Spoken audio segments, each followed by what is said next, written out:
Hi, everybody. My name's Andrea Neuhoff. I'm a senior user experience designer at Thomson Reuters, and this is 20 ways to say no. Saying no can be a very powerful thing in life. Oh, is it moving? Yes. It can help you become less stressed. It can help you set healthy boundaries with loved ones. And most importantly, saying no can let you say yes to what you want.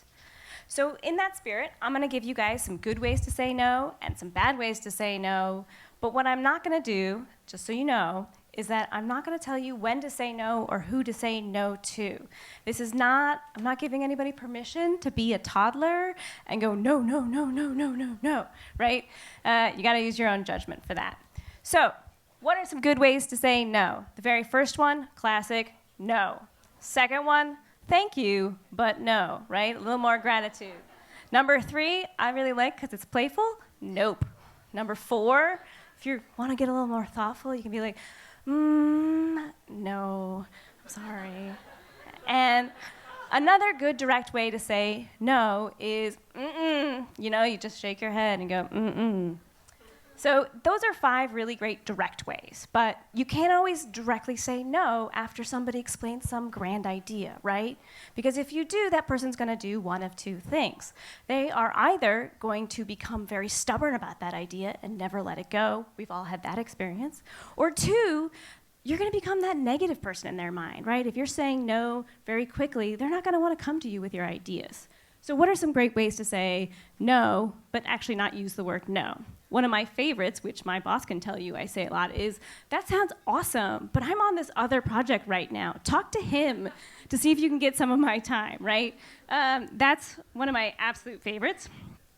I also like to offer a suggestion or an alternative. I can't make Wednesday, but if you move it to next Thursday, I can totally come and pick you up from the airport or something like that.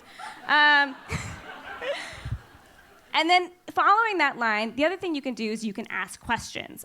This is one I love to do because you ask questions about what you're concerned about, and you give them an opportunity to show if they've had thought about that. And what that shows them is it really shows them how you feel about the topic without you having to say no. And so there's one more way here, which is let me get back to you on this, and genuinely actually getting back to somebody with some good reasons. And these 4 ways work because you show them that you're listening. And then the last indirect way to say no is through silence, right? You don't have to respond to that creepy OkCupid email. You can let that go. They don't need a response. But silence can backfire on you, right? If you know this person really well, or you're trying to get a really good relationship with them, don't go silent, all right? Now, the very worst way, so now we're into bad ways, the very worst way to say no is to say yes. Just don't do it. Don't say yes, all right? The second bad way is to say something like, I can't, I'm washing my hair, right? It's an obvious lie. It's gonna get you into trouble, just avoid it, get some courage, just tell them the truth, why you can't.